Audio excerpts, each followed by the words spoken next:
Hey everyone, it's Brandon, and today I'm going to share the secret to graduating college debt-free. In Canada, the average student loan debt is now $28,000 for a bachelor's degree and over $15,000 for a college diploma. And these students are on average taking 9 to 15 years to pay off these loans. And if you plug this into a calculator, $28,000 loan with payments over 120 months, that's 10 years, at an average 6% rate of interest, these payments are working out to $310 a month, and the total interest paid is over $9,000.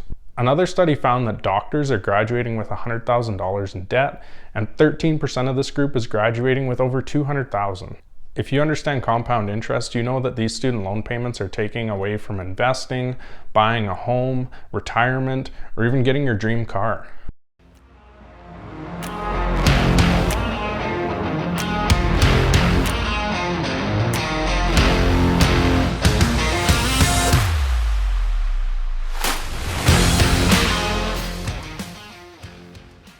Welcome to the channel. My name is Brandon, and this is where we turn personal finance into common sense. If you're enjoying this video and want to learn more, hit the like button below, subscribe to the channel, tell your friends, your family, your coworkers, whoever. First of all, we need to debunk a myth, change a mindset. We've been told for years that without the bank of mom and dad, you have to take out student loans if you want to get a degree. Take a look at this article. The cost of college creates a stress. So if the money, the loan, frees up students so that they're not focusing on where they're going to get their next meal, I actually think that it makes a lot of sense that it could help their academic achievement. And this mantra has almost become a fact, but in reality it's a lie, it's a myth. What if I told you that you could go to college, get a degree debt-free? Number one tip here is to slow down and take your time. A lot of students here assume that you need to breeze through college in 4 years, age 18 to 22, and then get a job shortly after. This often means taking 5 courses per semester, leaving little time for extracurriculars or part-time work. Another issue with this is students will often dive into a degree or a major without first deciding whether it's the right fit for them. And then they're 2 years into the journey, switching degrees again, and then this just means a waste of time and more debt. Now, if I was to go back and do it again, I would take a year off before going to school and I would stockpile as much cash as I can, and meanwhile I can decide on what my degree is going to be.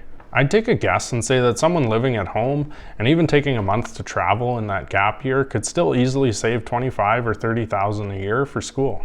And even once you're in school, there's no reason to accelerate the degree. This doesn't mean take 8 years to get a bachelor's degree, but you can take 3 or 4 courses a semester. This will free up more time for part-time work or a side hustle like I'll discuss next. Number 2, work part-time or start a side hustle. Many students think that going to university is a full-time endeavor, and in some cases it is for law school or medical school. But for most students this isn't the case. Typically there's gaps in the schedule that can be filled with part-time work, a side hustle, or even a summer internship. I found myself using a combination of all 3. My background is in accounting, therefore I found myself a summer internship where I could save up some cash over the summer that would then be used to pay for school in the fall and the winter. And then while I was in university, I found some part-time gigs. I was TAing some accounting classes and also coordinating the university's tax program. And then at other times I tried some side hustles, social media management business, and then I started filing personal tax returns for individuals. Bartending can also be a great way to spend the weekend nights. You could easily make $200, $300, $400 a night in tips alone. Check out this waitress here who worked at a hotel bar and was pulling in as much as $6,000 per month in tips, sometimes making her rent in one shift. Working part-time could add $2,000, $3,000 to your budget, and it'll make you a more well-rounded student, helping you land a career in your field. Number 3, scholarships, bursaries, free money. If you have decent grades or even the willingness to write an essay or create a short video, there's so much free money floating around in the form of scholarships. Check this out. In Canada, there are millions of dollars that go unclaimed each year in scholarship money. And look at this 22-year-old student who earned $2 million in scholarships and graduated from Princeton debt-free. Oftentimes, colleges and universities will automatically pass out scholarships to students with exceptional grades.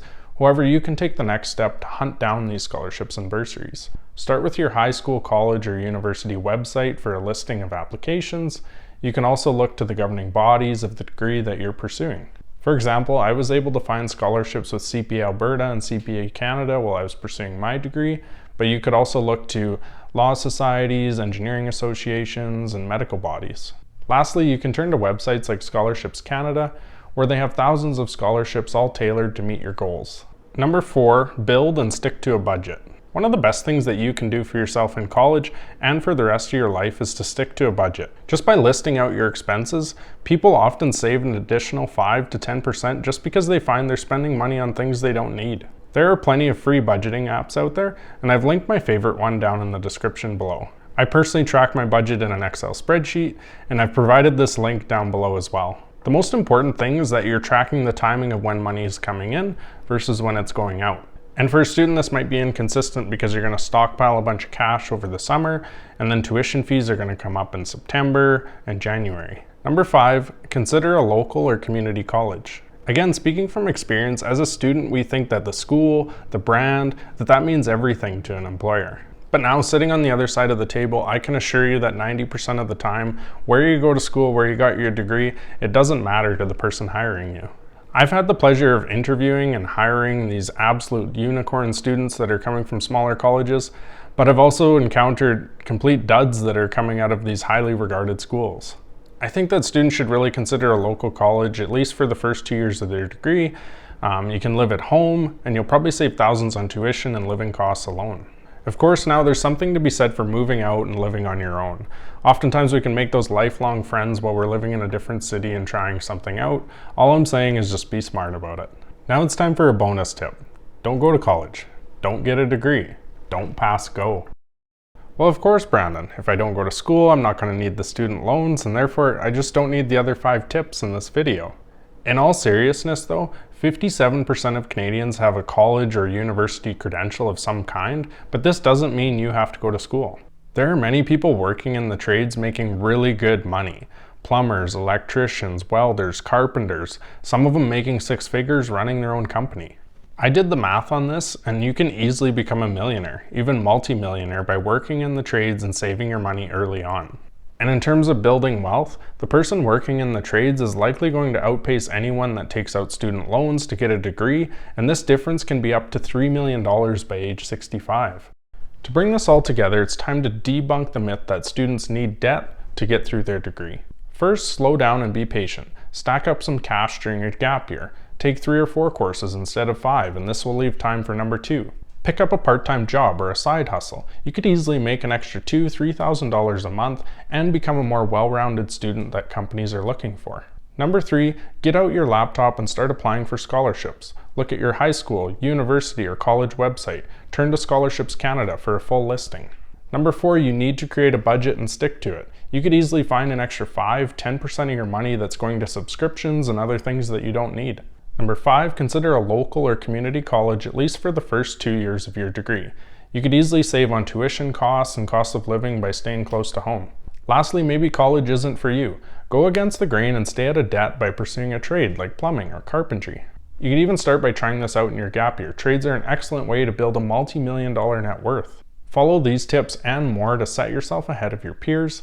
I can attest to all of these strategies and say that a debt-free degree is totally possible, even while living in a different city. That's all I have for today, and thank you for watching. Post your own debt-free tips down in the comments below, and always remember, pay yourself first.